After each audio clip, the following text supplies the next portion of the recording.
세계 1위 파운드리 기업인 TSMC가 지정학적 위기에도 불구하고 일부 생산 공장을 해외로 이전하는 것에 대해 일부 기업 고객들과 논의했지만 불가능하다고 밝혔습니다. 자유재경과 태보 등에 따르면 웨이 저자 회장은 4일 TSMC 연례 주주총회 후 기자회견에서 유사시에 대비 반도체 공장을 대만 밖으로 옮기는 문제를 고객과 협의 중이나 실행하는 건 가능하지 않다고 생각한다고 말했습니다. 웨이 회장은 TSMC 생산 능력의 80에서 90%를 대만에 두고 있는 걸 고려하면 반도체 공장을 이전할 수 없다고 못 박았습니다.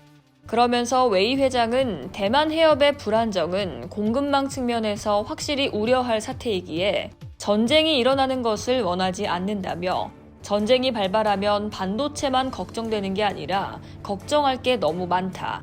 세계와 양안 지도자들이 지혜롭게 대응해 전쟁을 피하길 바란다고 강조했습니다. 웨이 회장은 TSMC가 미국과 일본, 독일 등의 반도체 공장을 세우고 있지만 그럼에도 TSMC의 생산 확충이 대만을 최우선으로 해야 한다고 밝혔습니다.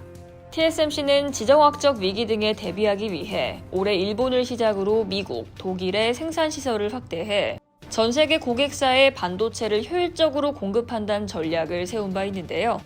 TSMC는 지난 2021년 일본 소니, 덴소 등과 합작법인 JASM을 설립했습니다. JASM의 1공장은 2022년 4월 1공장 착공에 들어가 지난 2월 오픈했습니다.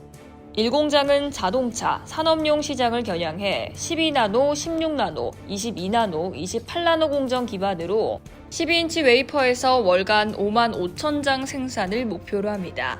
TSMC는 올해 일본 구마모토에 2공장을 착공하고 2026년 말 또는 2027년 7나노 공정 제품을 생산할 예정입니다. 일본 정부는 TSMC 제1공장에 4,760억엔, 제2공장에는 7,320억엔의 보조금 지원을 약속했습니다. TSMC가 일본 정부로부터 받는 보조금은 총 10조 7천억 원에 달합니다. 미국 역시 TSMC 지원에 나섰습니다.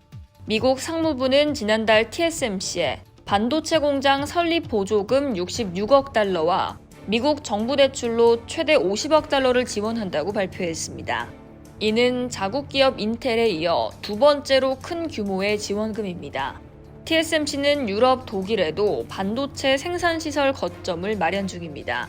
작년 8월 NXP 반도체, 보쉬, 인피니언 등 유럽 반도체 기업들과 손잡고 합작법인 ESMC를 설립했는데요.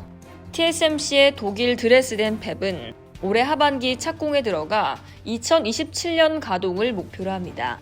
해당 팹은 12나노, 16나노, 22나노, 28나노 공정을 이용해 자동차용 반도체와 특수 산업용 반도체를 생산할 예정이죠. 독일 정부는 이곳에 총 투자액 100억 유로에서 절반인 50억 유로를 지원하기로 약속했습니다. 이들 정부의 통큰 지원에도 불구하고 웨이 회장은 최첨단 공정은 반드시 대만에서 시작해 먼저 자리를 잡은 다음 해외로 퍼질 수 있다고 강조했습니다. 이상 여의도TV였습니다.